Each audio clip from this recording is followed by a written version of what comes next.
Madame, Monsieur, bonsoir et merci d'avoir pris le rendez-vous de ce plateau spécial de décryptage des échanges du chef de l'État Patrice Talon avec la presse nationale et internationale. Je sais que vous êtes restés très tard, vous êtes nombreux dans le Bénin à avoir suivi toute cette conférence de presse de près de 2 heures d'horloge. 2 sujets ont été essentiellement abordés au cours de ces échanges, à savoir les événements du 7 décembre dernier avec les attaques perpétrées au Bénin et puis la révision de la Constitution également en présence des journalistes, face aux journalistes, j'allais dire. Pour les analystes politiques de ce soir, j'ai donc avec moi Emel Guérin. Bonsoir Emel Guérin. Bonsoir, monsieur. Vous êtes journaliste politique, consultant et gestion des crises et géostratégie. Merci d'avoir donc accepté cette invitation, je vais dire nocturne. Je rappelle aux téléspectateurs que nous sommes en direct, bien sûr, de nos studios depuis Glodjigbe. Également sur ce plateau, Henri Sovi Nyambodé. Bonsoir Henri Sovi Nyambodé. Bonsoir M. Guérin, bonsoir Maury et bonsoir à tous les téléspectateurs qui nous suivent actuellement. Je rappelle que vous étiez à la présidence de la République. Vous êtes journaliste, analyste politique, rédacteur en chef de Radio Tado, pour ne pas dire Tado FM. Bienvenue à tous. D'entrée de jeu, je me tourne vers vous. Monsieur Emel Guérin, vous avez suivi le chef de l'État qui disait il y a quelques minutes qu'une fois encore, la CEDEAO a été très prompte et efficace. En tant que consultant des crises et géostratégie, les pays de la CEDEAO peuvent-ils enfin se frotter les mains pour une réactivité efficace de l'institution en cas de crise? Oui, pas vraiment. Pas vraiment parce qu'il y a tellement de crises, il y a tellement... nous nageons dans de l'eau trouble en Afrique occidentale aujourd'hui, surtout francophone, qu'il est difficile pour la CEDEAO, puisque ce sont les pays qui sont membres de la CEDEAO, surtout les chefs d'État. Donc ce n'est pas facile d'avoir une institution sur l'Irak comme ça qui puisse tout le temps intervenir en matière militaire. Si c'est le cas, je pense que si la CEDEAO serait aussi allée en Guinée-Bissau, au Niger, au Mali, alors, puisque tous ces pays-là sont en crise, vous comprenez. Alors, si la CEDEAO devait déployer son armée, sa force d'attente, je pense qu'elle serait débordée. Parce que le Nigeria aussi a ses propres problèmes internes, sécuritaires. Et donc, pour ma part, je pense même s'il n'y avait pas la CEDEAO, le gouvernement béninois avait le droit de demander à un pays voisin d'intervenir. Et pour moi, en tant qu'analyste, le Nigeria a au moins 3 raisons valables d'accepter cette invitation. D'abord, parce qu'il en a les moyens. C'est une puissance militaire par rapport à nous, évidemment. Vous voyez ce qui se passe en Ukraine. La Russie dit il ne faut pas, moi dit par rapport à son voisin, l'Ukraine. Donc c'est la raison de voisinage, on peut dire, le droit du voisinage. Deuxième chose, nous sommes voisins du Nigeria, non seulement le Nigeria a les moyens, nous sommes ses voisins immédiats. Et n'oubliez pas qu'il y a quand même une forte population au niveau des frontières. Et nous parlons la même langue, le Nango, le Yoruba, si vous voulez. Et donc ça, c'est des raisons pour lesquelles le Nigeria pouvait intervenir. Et ensuite, il y a des raisons sécuritaires. Oui. Nous sommes en crise sécuritaire dans la sous-région. Il y a les terroristes qui foisonnent. Et donc le Nigeria peut dire, attends, si je laisse le Bénin être déstabilisé, et ma sécurité a des problèmes. Donc elle a le droit d'intervenir. Pour moi, ça ne doit pas poser de problème. Il faut les remercier, il faut s'en réjouir parce que si ce mal ne nous avait pas été évité, je crois que les forces évolutives de notre univers, en tout cas ce qui concerne le Bénin ou l'Afrique, auraient pris possession de ce pays et personne ne sait où ils vont nous conduire. C'est pourquoi il faut faire très attention. Et je dis, il faut aussi prier et remercier le Christ, la divine providence, d'avoir protégé notre pays de ceux dont nous ne savons pas. Parce que c'est bien beau de critiquer, c'est bien beau d'invectiver, c'est bien beau de dire il est dictateur, il est si encore que tout le monde a toujours été traité de dictateur. Mais une chose est de savoir, après ça, quelle est l'alternative? Après ça, qu'est-ce qui vient après? Et vous comprenez qu'aujourd'hui, quand vous voyez tout ce que se passe, vous vous souvenez de cette histoire, le printemps arabe, et assis, ça a accouché quoi? Zéro pipeau. Donc, Moi, je dis aux Béninois, ne regardez pas en arrière, sinon vous serez transformé en statue de sel. Regardez devant, on peut corriger les choses. On peut sur le corriger, faire le point, qu'est-ce qui n'a pas marché, qu'est-ce qui n'a pas fait ceci. Et que pour ce qu'on a vu, ce sont des soldats, d'accord, des enfants du Bénin, qui ont pris autre direction. Mais quand j'écoute leurs revendications, je pense qu'il y a beaucoup plus politique. Alors là, ça pose problème. Parce que là, on n'a pas les mêmes visions. Si chaque Béninois devait se lever, parce qu'il n'est pas d'accord politiquement, et prendre les armes, vous voyez que ce serait une anarchie totale. Ça ferait désordre, c'est pas bien. Et puis ensuite, je pense que ce coup de force, ce acte de brigands ou de terrorisme est pratiquement inutile. Puisque tout ce qu'on reproche aujourd'hui politiquement, c'est le monsieur Parti Talon qui l'a fait, il est là, mais le gars s'en va d'ici 4 mois. Pourquoi vous voulez lui faire ça? Voilà ma position. Henri Abonnet, le chef de l'État, il a précisé dans son intervention qu'il a dû faire recours aux forces nigérianes parce que le Bénin ne disposait pas d'un avion pour effectuer des frappes chirurgicales sur Togben. On aurait pu assister. Au pire, parce que quelques heures plus tôt, le chef de l'État a frôlé le pire avec l'attaque de sa résidence. Il aurait pu prétester de cela et donc bombarder sans contrôle. Vous l'avez entendu dire cela. Ah oui. Quelle lecture faites-vous? Oui, merci beaucoup, Maurice. Je vais d'abord ajouter à tout ce que M. Guérin a dit, que l'intervention de la CEDEAO d'abord, ça permet de dire que le Bénin n'est pas totalement isolé donc, dans la sous-région. Et donc, à ce niveau-là, on peut dire que notre pays, le Bénin, est bien positionné et on peut saluer donc cette collaboration, cette coopération qui existe donc entre le Bénin et le pays de la CEDEAO. Peut-on parler de solidarité? Voilà. Solidarité, oui, on peut le dire, agissante, monsieur de la CEDEAO. Pour répondre à votre question, je pense qu'il y a au moins 2-3 angles sur lesquels on peut revenir. Oui, allons-y. D'accord. Vous savez, le président Patrice Talon est président de la République. Oui. Et donc, la fonction présidentielle lui impose un certain nombre de choses. Oui. La préservation donc, de la vie. Oui. D'accord. Et donc, des citoyens. Oui.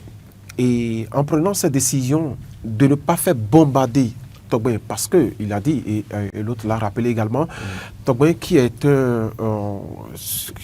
une zone densément peuplée. Oui, tout à fait. Donc, en demandant, donc, en accordant donc, cette demande-là, en bombardant Togben, on peut arriver donc, à créer de pertes en vie humaine. Donc, en prenant cette décision, d'abord, il joue donc avec, bien évidemment, sa fonction présidentielle oui. Qui est donc de préserver la vie politique et la vie humaine, pardon. Mais l'autre chose, c'est que on a vu, moi j'ai observé, quand il disait qu'il n'a pas voulu qu'on bombarde Togben, j'ai compris qu'il n'a pas agi sur un coup de tête, mais plutôt... Il a pensé. Il a pensé. Il a réfléchi. Sans froid. Il a analysé. Il a analysé la situation. Et donc, question de responsabilité à ce niveau-là. Il faut saluer ça déjà.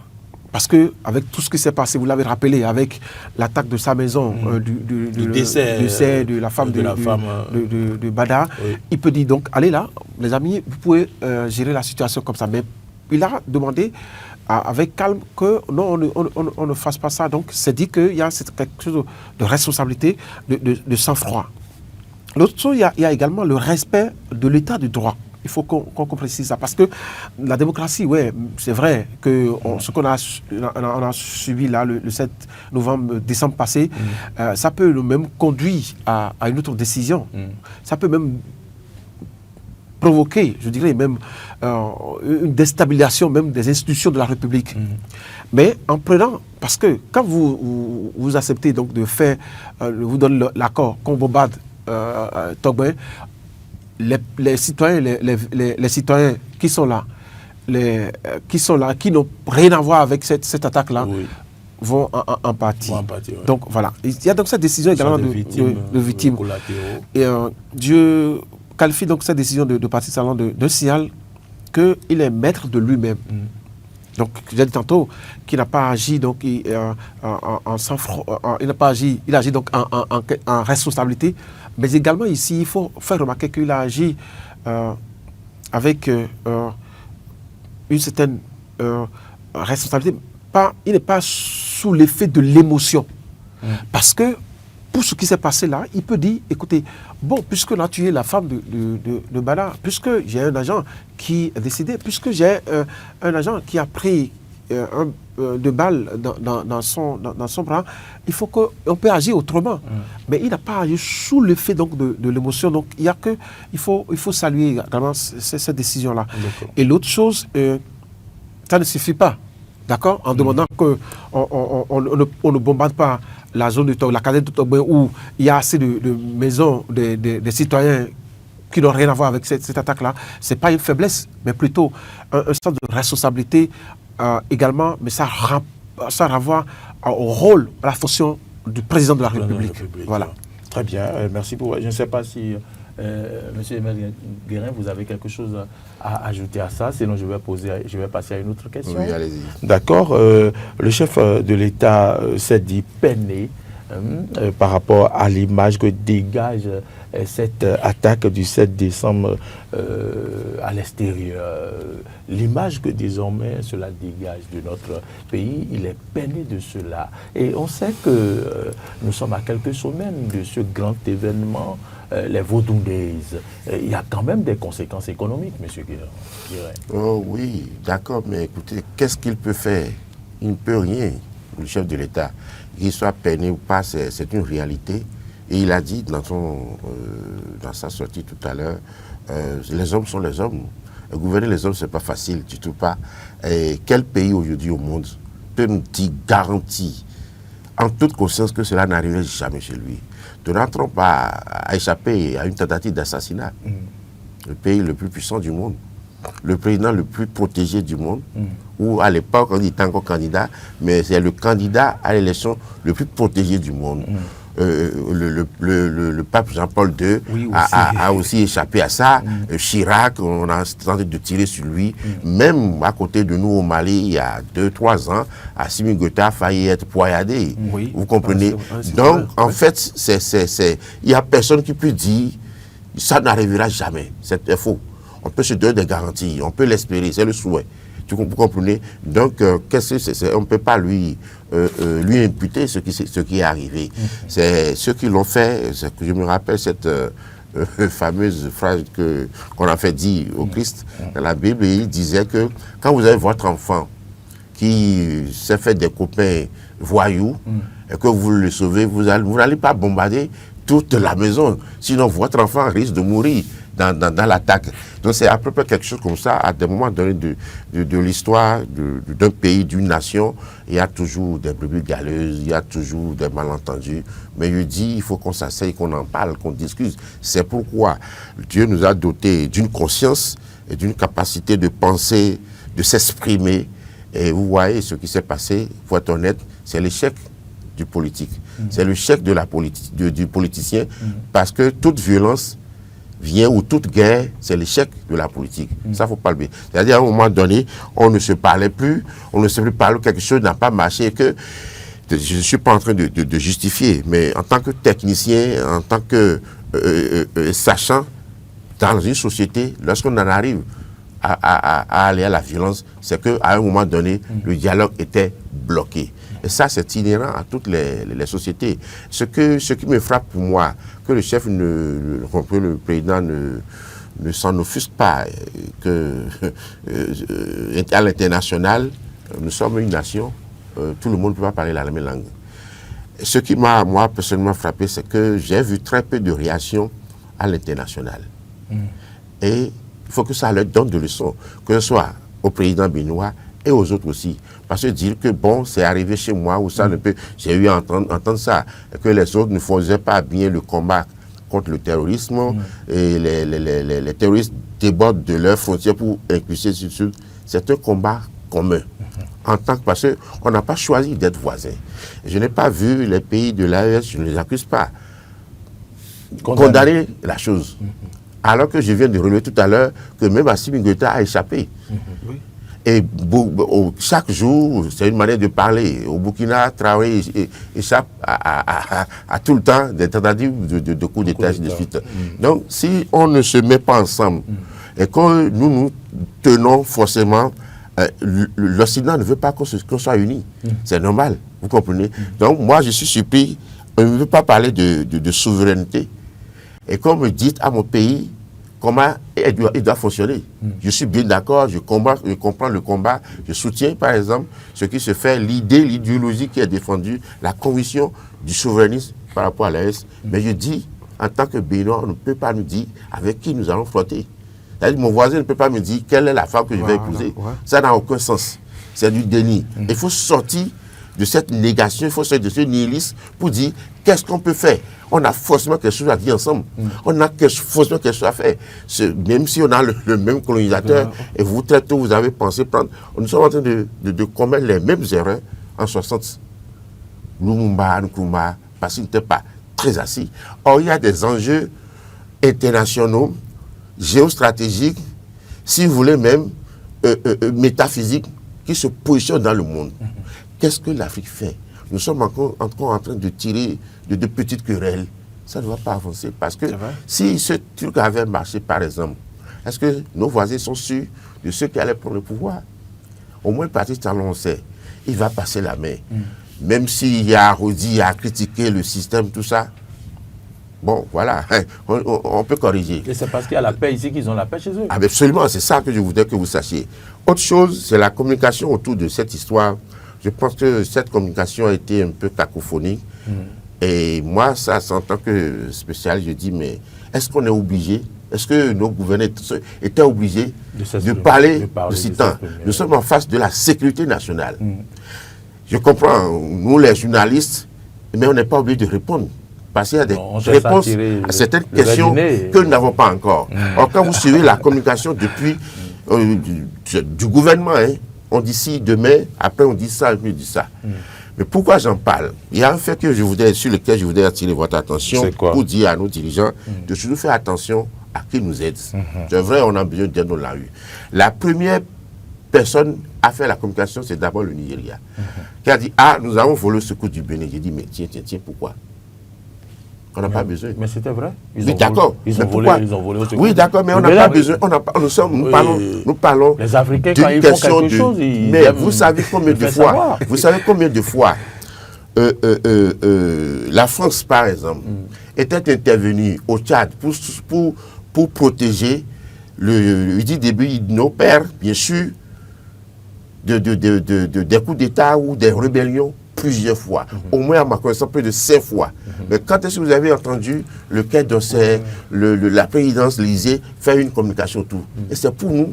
Quand le Nigeria a fini, c'est la France qui croit, vous dit, bon, on est venu au secours. Ben, et après, où est le problème? Non, parce qu'il y a une raison. Et c'est ça qui a amené, quand le gouvernement a pris ça, eh bien, ils sont commencés au point même où le patron de la gare républicaine soit obligé d'aller parler. Est-ce que ça a amené des tirs croisés? Pardon? Est-ce que ça a amené des tirs croisés? Oui, bien sûr. La communication croisée. Mais bien sûr, aujourd'hui, quand vous suivez la communication, l'intervention du chef de l'État, le soir du 7 décembre, ce n'est pas la même chose qu'aujourd'hui. Ça a évolué. Oui. C'est pourquoi moi, j'aurais aimé qu'on mette l'OMETA, et pourquoi pas. C'est la sécurité nationale, et rien n'est au-dessus de la sécurité nationale. Et c'est son devoir, c'est le garant de la sécurité nationale. Et puis il n'est pas obligé. Alors je dis qu'on a fait trop de communication, on n'en a pas besoin. À l'avenir, on ne doit pas? Absolument. Encore que c'est pendant devant la justice qu'on laisse la justice, les services de renseignement. Oui, point. Rassurer les populations n'était pas de dire qui sont intervenus. Vous comprenez? Parce que nous sommes dans un contexte un peu trouble et que je dis c'était inutile d'aller trop loin dans les détails, on n'a pas besoin. Le peuple veut savoir. Les institutions constitutionnelles sont garanties, sont en place, et puis la vie continue. La preuve, quand le chef de l'État était intervenu le 7 soir, il dit vaquez à vos occupations. Ça suffit largement. Et ce n'est pas forcément nous, entre nous, est-ce qu'on a vraiment voulu savoir qui sont les acteurs qui sont intervenus? Non, on n'a pas voulu. On veut la paix, on s'en fout pas mal. Voilà. Et si c'était le gouvernement béninois qui a l'entame, a commencé par divulguer, remercier ceux qui sont intervenus, moi ça ne me gêne pas. C'est ceux qui sont venus qui ont commencé par nous dire, nous avons fait ci. Ça ne se fait pas en diplomatie. Je dis, c'est pas bien. D'accord. Vous voulez réagir par rapport à la réaction, à l'intervention de M. Guérin? Oui, je suis d'accord avec M. Guérin qui relève bien évidemment ce qui s'est passé là. Mais je vois que depuis 2016, il y a un autre regard sur le Bénin. Le Bénin, donc, bon, on peut le dire comme ça, inventé comme le pays le plus démocratique dans la zone, d'accord, où la stabilité est constatée et observée. Oui. Et il y a le Togo, il y a la Côte d'Ivoire. Il y a le Togo, mais non, l'histoire n'est pas la même depuis, vous vous rappelez, je ne vous fais pas juste affront là pour vous rappeler cette histoire-là, depuis 1972 où on a décidé donc il y a eu des coups d'État et 90 où on a décidé donc les militaires dans les casernes. Dans les casernes. Je pense qu'on a toujours positionné le Bénin comme étant le pays le plus avec une démocratie parfaite, exemplaire. D'accord. Mais quand le coup d'État survient, c'est qu'on se demande mais qu'est-ce qui n'a pas marché? Qu'est-ce qui n'a pas marché? D'accord. Et d'ailleurs, et aussi, quand on va, vous l'avez bien dit, dans la sociologie africaine, je vous rappellerai, dans la sociologie africaine, quand on vous fait un petit geste, on se dit, bon, écoutez, il faut que je montre que je l'ai assisté. C'est faux, c'est pas la société africaine. Ça, c'est pas sociologie. L'Africain n'est pas comme ça. L'Africain était respectueux de la vie privée des gens. Ça, c'est de l'Occident que vous amenez. Et comme vous ne pouvez pas... Oui, non, je ne peux pas... c'est de l'Occident que vous amenez. D'accord, mais pas du tout. Nous parlons du Nigeria qui est aussi un pays africain. Et parce que vous avez rappelé que... Oui, il dit que nous avons copié de l'Occident. C'est quelqu'un qui a dit, demandé au Nigeria de dire ça à l'entame. Le Nigeria devait avoir l'assentiment du Bénin. C'est vrai, nous avions aidé. Est-ce que vous saviez? Parce que l'avenir, on ne le sait jamais assez.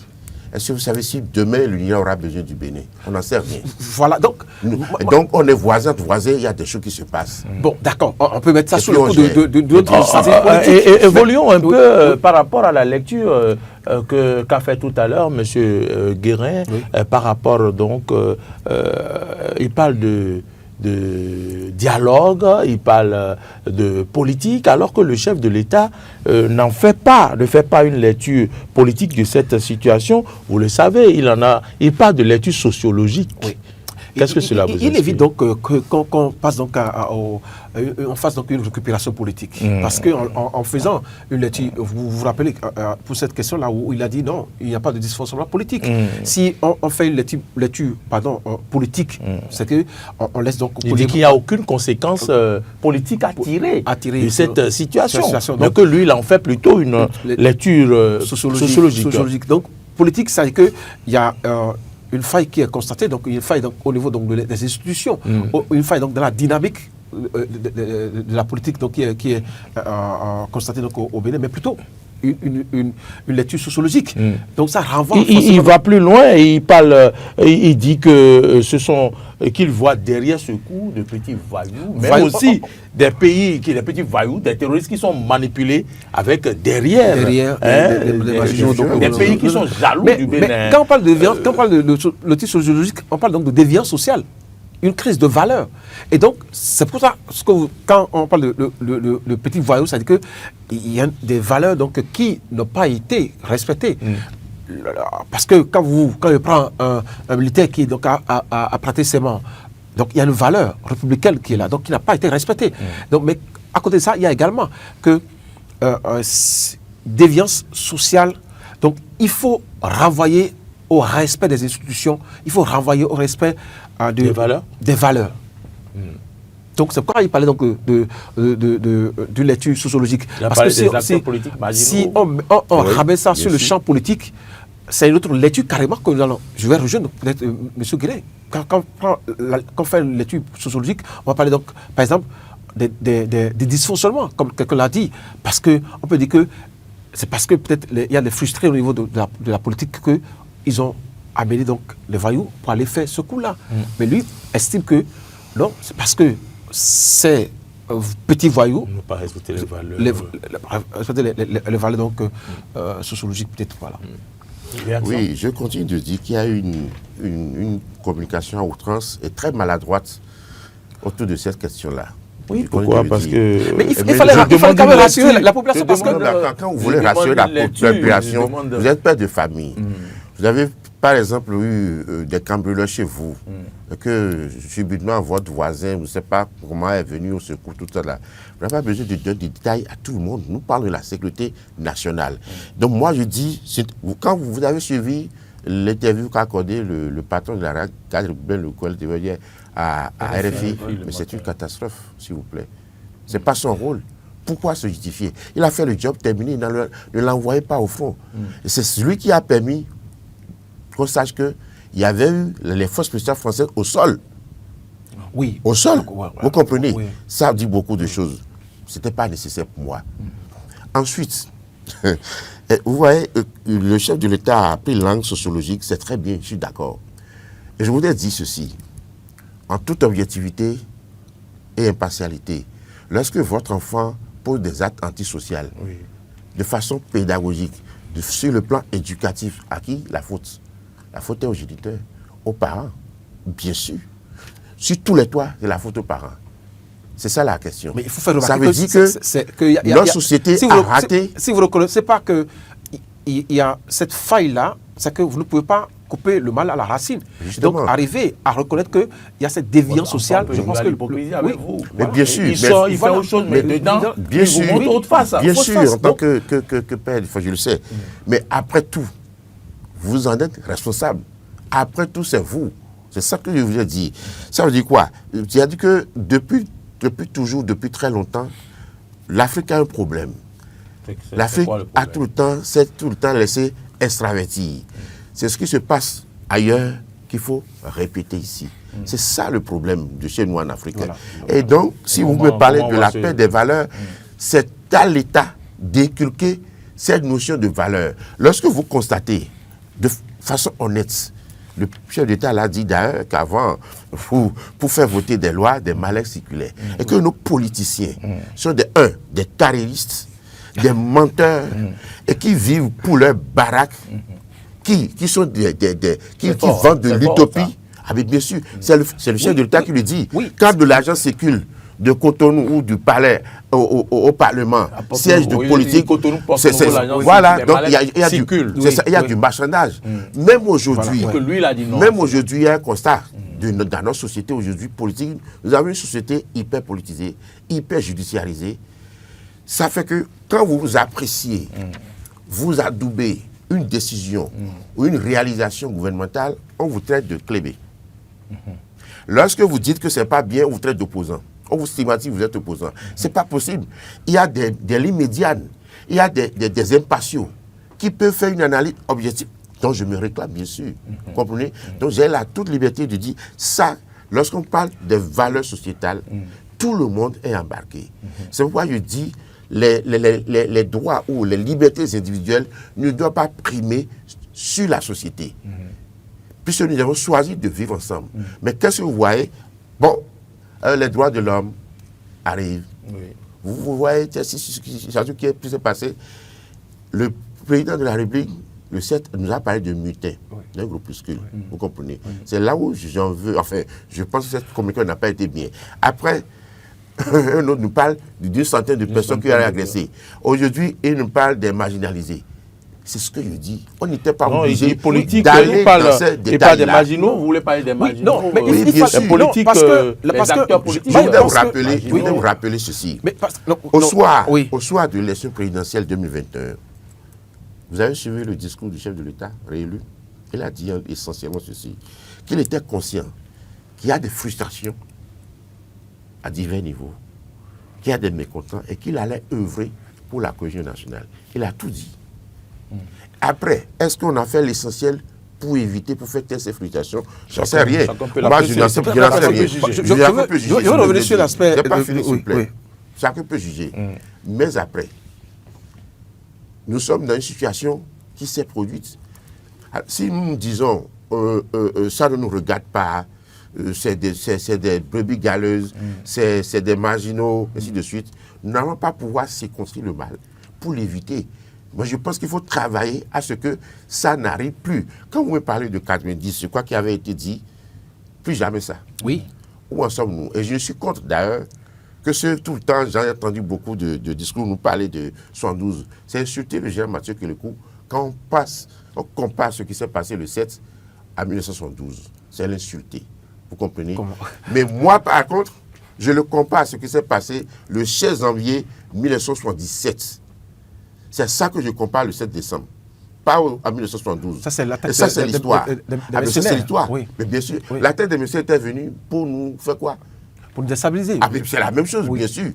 Donc, et il a tué des innocents. En fait, je faisais un parallèle entre les coups le putsch. Je comprends. Parce que c'est que pour le 16 la janvier, finalité est la même. Hein. La finalité est la même. Oui, bon, pourquoi je dis ça? Mais il y avait quand même question qu'on rappelle quand même cette histoire-là pour dire et faire le parallèle avec la conférence de 90 pour dire que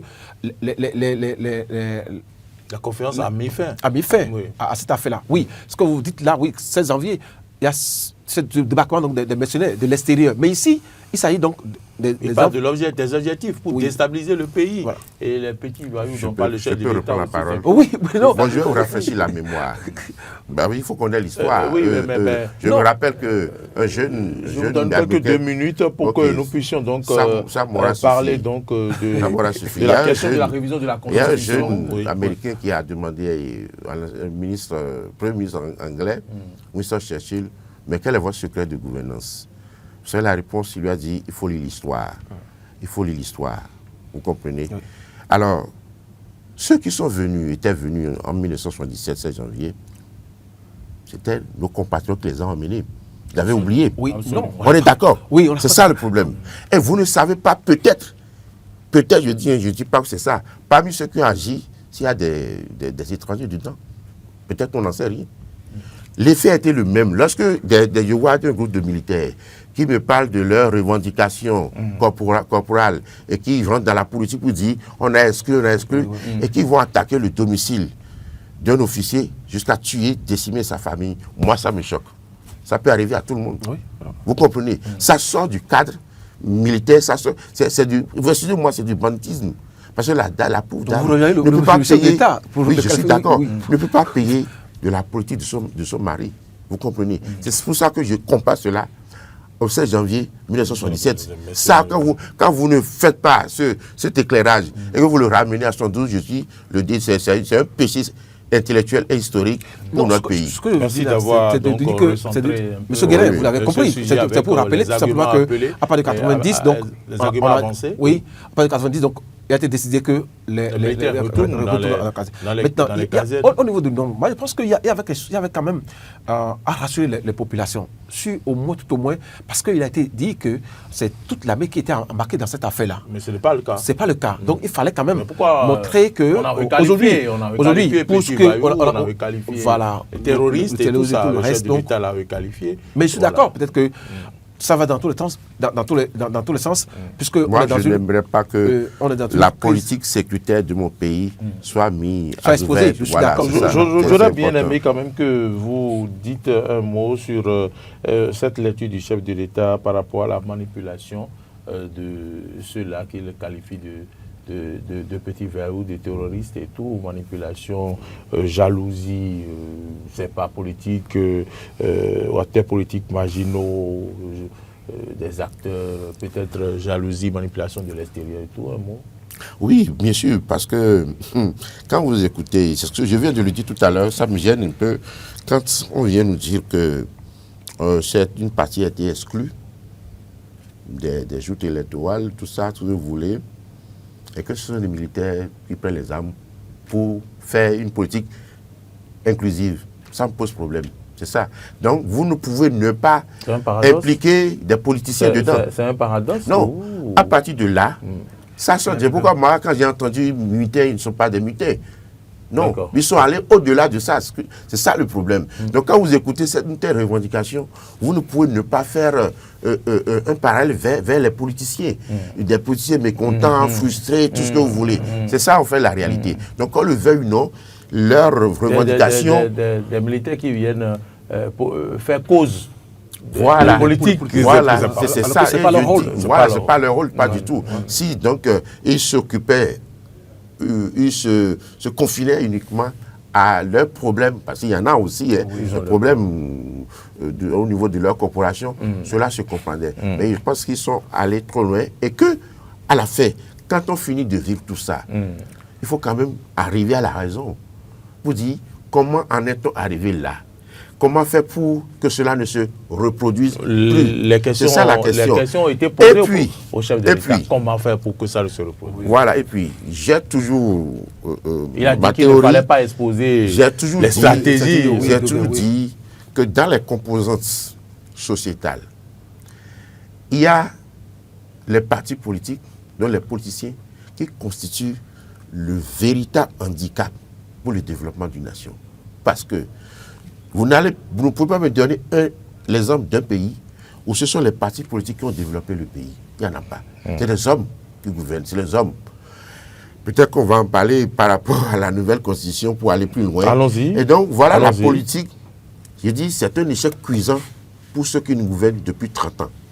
Ce n'est pas un problème de Patrice Talon, non. Patrice Talon a hérité d'un système qu'il a utilisé peut-être abusivement ou tout ce que vous voulez, parce qu'en sciences politiques, il y a ce qu'on appelle l'abus de la majorité. C'est-à-dire, vous avez la majorité, vous faites tout ce que vous voulez, mais ça commence depuis 30 ans. Je vais m'expliquer. Il n'y a aucun chef d'État, depuis 30 ans, que nos politiciens n'ont pas tassé de dictateur. Ah bon? Je prends Soglo. Déjà à partir de 91, déjà il était tassé de dictateur. Vous vous souvenez? D'accord. Après, c'est pour cela d'ailleurs qu'on est allé reprendre, ramener Kérékou, qu'on a chassé après 18 ans. On l'a ramené, on l'a réhabilité. Pendant son mandat, encore 10 ans, voilà, on a dit il était aussi dictateur, il veut réviser la Constitution. On dit touche pas à ma Constitution. 2006. On est allé chercher le chantre du changement qui est venu comme un néophyte, tout ça. Mais il avait gouverné aussi. Et on a vu les dérives. Les dérives, franchement, quand vous êtes intellectuel, vous voyez ça, vous ne pouvez pas être fier d'être béninois à l'époque. Ça, je le dis franchement, sans parti pris. Et à lui aussi, on a traité de dictateur. Après, il nous a fait un cas retentissant, refondation avec les slogans enfumants. Et puis on a été un dictateur. Parce que Talon vient, et logiquement, on le traite aussi de dictateur. Bon, finalement, depuis 30 ans, on n'a que des dictateurs. Ça me pose, moi, un problème d'intellectualisme, de réflexion politique et scientifique. Quel est le legs que nous voulons laisser à nos enfants? Si tout le monde dit, finalement, qui n'est pas dictateur?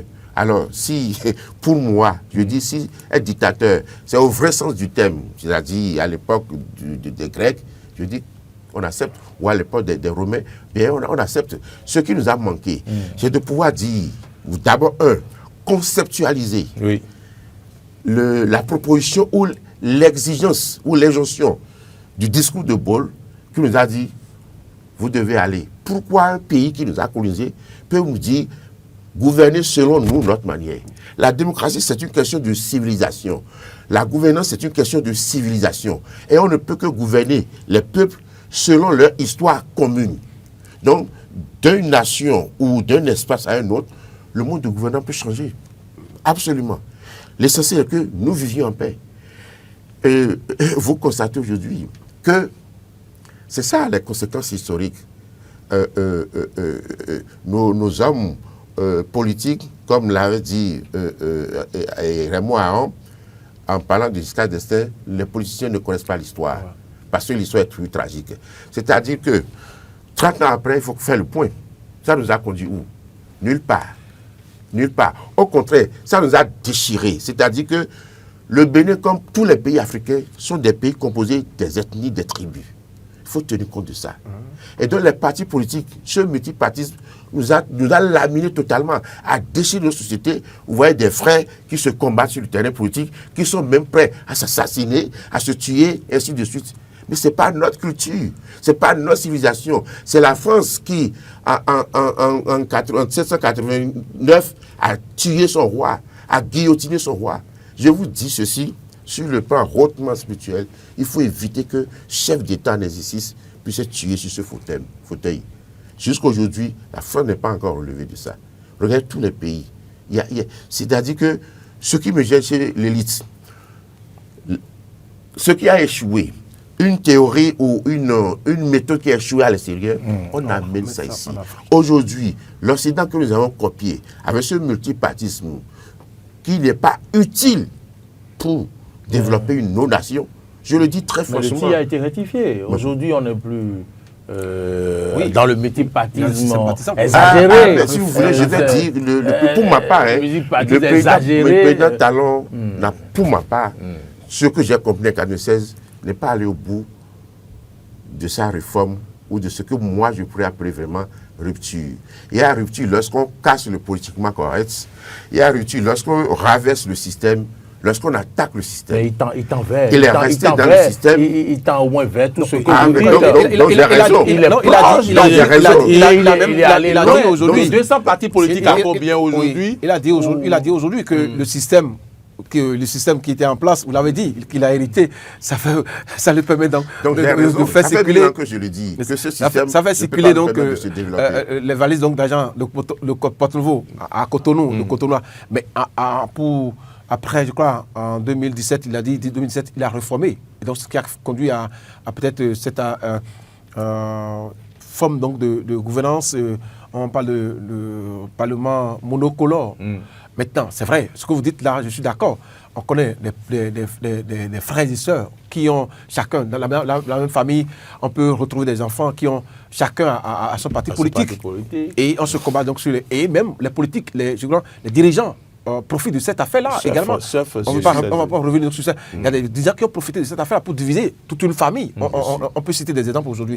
Mais aujourd'hui, il faut reconnaître qu'il y a eu des avancées. Il y a des avancées. Talon. Il n'est pas un génie, mais au moins, sur ce coup-là, il a travaillé à réduire considérablement le corps. Vous dites qu'il n'est pas un génie? Lui-même l'a dit, il a dit il n'est pas un génie, mais il est chanceux. Mais c'est peut-être la modestie. Bon, d'accord, mais il a reconnu. Regardez-le comme un génie. Bon, d'accord, ok. le génie Talon, si vous voulez que je le dise, le génie Talon a essayé de travailler sur ce coup-là, au moins, pour qu'on ait tout au moins 14, 13 partis politiques. C'est vrai que ce n'est pas comme le souhaite donc M. Guéret. On peut arriver 14-13, hein, les partis sont en train de fusionner. L'histoire de même, il ne dit plus rien là. Ce n'est plus la même chose. Les accords des fusions, ça se passe. La Chine, je vais vous dire ceci. Le président Paris Talon n'a pas eu le courage d'aller loin. Pourquoi? Bon, il est devenu politique après. Voilà. Mais il ne s'en retient pas, même pas. C'est-à-dire que cette réforme partisane, moi je pense, j'ai l'impression qu'il est obsédé par le politique, par les politiciens, je vais dire, par les politiciens. Il veut tout faire avec les politiciens, sans savoir que c'est eux le problème. C'est le seul président qui a adressé le lit au parti politique. Peut-être qu'il sait bien que c'est eux le problème. Non, mais il n'a pas les moyens de s'en départir, forcément. Voilà, parce qu'il a voulu. En 2016, vous savez ce qui s'est passé? J'ai vu des fiches individuelles circuler. J'en ai reçu aussi. Et un travail formidable qu'avait fait l'alternative citoyenne, où on m'a dit, je ne sais pas si c'est vrai ou faux, mais des proches du président m'a expliqué qu'il veut connaître chaque électeur qui a voté pour lui en 2016. Donc il fallait remplir la fiche, mettre votre profession, votre photo, et ainsi de suite, pour vous identifier. Ça veut dire s'il y a des projets d'infrastructure, tout ce que vous voulez dans une zone, ce sont ceux-là qu'il faut appeler comme des yeux pour travailler. C'est ce qu'on nous a expliqué. Pour moi, je dis c'est merveilleux. C'est être plus proche de sa population. Mais ça n'a pas été appliqué. En 2016, le président Paris Talon a eu moins d'adhésion des partis politiques que les deux autres candidats majeurs, Yadi Zissou et Adjavon. Oui. Donc le peuple individuellement l'a porté. Il vient, il dit, bon, les partis politiques viennent, c'est lui qui lui donne le milliard de l'État, de notre argent, sans notre utilisation. Je dis, c'est une mauvaise politique. Et c'est eux qui le critiquent plus. Mais quand moi j'entends des choses hors caméra, hors micro, des ténors des partis politiques, ça me fait froid au dos. Je n'ai pas envie d'être à la place du président Paris Talon. Et c'est ça allumé. Maintenant, peut-être qu'il s'en rend compte, j'en sais rien. Mais ce qui est sûr, c'est à partir de cette réforme partisane qu'on est en train de le juger aujourd'hui. Sinon, comment comprendre que quelqu'un, moi je suis croyant, je spiritualise, que Dieu, la divine providence, a donné le pouvoir des mains de son pire ennemi à l'époque. C'est formidable, on est d'accord. Et que lui, dans sa gouvernance, il vient rendre quelqu'un que le peuple a vomi populaire. Si on parle de Yaboniri, c'est à cause du parti Talon. Il l'a oublié. Et tout le monde aurait jeté la gouvernance catastrophique de Yahi dans les oubliettes. C'est ça ce que je lui reproche. Enfin, c'est ça que je n'ai pas compris. Il est souverain, il a le libre arbitre de gouverner comme il veut. Mais je n'ai pas compris pourquoi tout le temps il s'est mis ces gens-là dans la tête.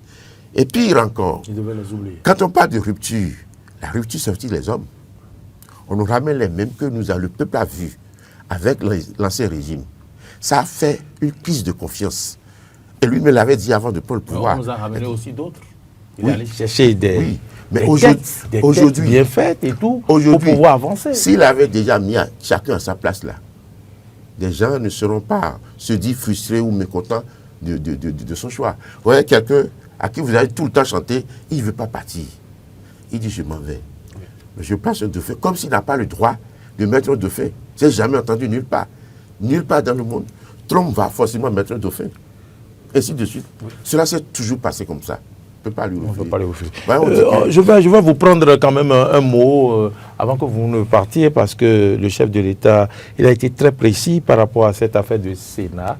Oui, l'arbitre, ce sera le Sénat, mais il souhaite et il dit qu'il serait bien que personne ne se dérobe, c'est-à-dire les personnalités qui ont été cités, anciens chefs d'État, président ou conseiller et autres, que personne ne se dérobe. Réaction?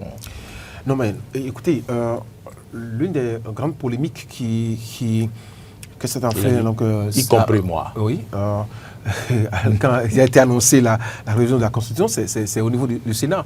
Parce que d'abord, vous vous rappelez qu'au départ, on n'avait pas eu une certaine information sur le Sénat.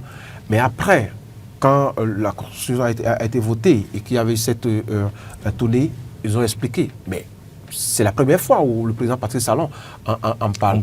Et qualifie ça d'une structure d'apaisement. Il a expliqué, d'une structure qui va réconcilier également. Arbitre, bien sûr. C'est l'arbitre. Voilà. Donc, c'est dit tout simplement que, oui, on va se demander, mais pourquoi en son temps, est-ce que lui avait besoin de Sénat? Est-ce qu'il y a eu défaut de Sénat pour évoluer? Mais la question est que les réformes toujours ont été annoncées ou bien faites sur la base donc, des remarques, des observations. Et donc, c'est parce que peut-être il y a eu tiré leçon de ce qui se passe là, des insuffisances, donc des remarques pour mettre en place le Sénat. Et moi, je suis d'accord que quand on prend par exemple Yaïboni, qui a été donc en fait de réalité politique, quand on prend par exemple Soglo et bien d'autres personnalités qui ont été faites dans l'actualité politique, et donc ces gens-là ont peut-être forcément de leçons d'expérience à partager avec la nouvelle génération. Je suis d'accord, oui, avec M. Guéret, qui, oui, quand Talon est venu, il y a beaucoup de choses jusqu'à aujourd'hui. Les gens se sont dit, ceux-là qu'on a vus avec Kéléko, avec Yaïboni, sont toujours avec lui. On ne peut pas inventer d'autres quand même. Non, c'est pas ça. C'est pas ça, mais il y a d'autres compétences. Oui. Nous sommes 14 millions, mais nous ne sommes pas 14 millions de compétents. Je suis d'accord. Si, mais il y a des gens qui sont compétents. Donc, le fait de rester tout le temps avec les gens, il a dit aujourd'hui, il a expliqué ça autrement en disant qu'il ne faut pas un renouvellement systématique et tout le reste, mais il y a des compétents qui sont là. Donc, j'espère bien que le prochain président qui sera là ne va pas recommencer avec les mêmes personnes. D'accord, qu'on a connu. Il a le libre arbitre. Il a le libre arbitre. Donc, mais il faut quand même. Quand vous dites des choses comme ça, c'est que vous ne comprenez pas. Une reconfiguration politique, non. C'est que vous ne comprenez pas. Et je voudrais attirer votre attention sur une chose. Qui sont ceux qui entouraient le président Boni-Yayi? C'était quand même des amis, des proches du président Talon. Ça, vous avez raison. Oui. Et quand il vient, il ramène ses amis. Oui, parce que c'est en eux que le président fait confiance. Mais en 10 ans, non, je suis d'accord. Vous êtes d'accord avec moi? Donc c'est ça que vous n'avez pas compris. C'est ça que vous n'avez pas compris. Il y a une leçon de ce que vous dites là. C'est que les amis avec lesquels il faut placer de confiance en certains amis pour évoluer. D'accord? On ne refuse pas. Parce que c'est lui qui a la vision. Maintenant, quand moi j'étais ami à vous, je vous propose mes amis en qui je fais confiance, qui peuvent vous aider à évoluer. Oui, mais quand je viens, c'est eux que j'appelle. Il y a des gens, comme l'a dit M. Guéret, nous sommes 14 millions, donc il y a d'autres personnes qui sont aussi compétentes, bon, et qu'on peut appeler. Ça, il a le droit de faire. On peut s'en passer. Oui, Aujourd'hui, les résultats, c'est quoi? C'est quoi les résultats? Le développement. Est-ce qu'on a avancé? Oui, on a avancé. Pas avancé. Oui, il y a un déclic qui est là, qu'on peut constater. Pour donc, revenir à votre question. Pour donner la parole à M. Guérin, pour finir définitivement ce plateau. Donc, le Sénat, avec les explications donc, du président Patrice Talon, on comprend aisément que c'est une structure qui va aider, bien sûr, à ne plus s'engouffrer donc peut-être dans les crises, dans les polémiques politiques et tout le reste. Voilà. Moi, je voudrais nous appeler à se départir de tout préjugé et de toute spéculation politicienne. Ce soit votre mot de la fin. Oui, bien sûr. Donc, parlant de ce Sénat-là, personnellement, je m'en réjouis. Pourquoi? Simplement, pour moi, de par mes analyses, moi, je ne cache pas mon aversion aux partis politiques.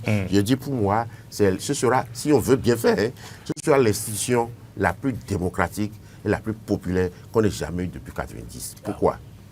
Ouais, tous les anciens présidents d'institutions, ils ont une frange de population derrière eux. Donc tout ce monde-là vont se retrouver dans ce Sénat-là. Absolument. Et ce sera le Conseil des anciens, comme cela se fut appelé. Moi, je ne me dilue pas dans les élections, les systèmes électifs. Non, c'est de l'enfumage, c'est de la désillusion.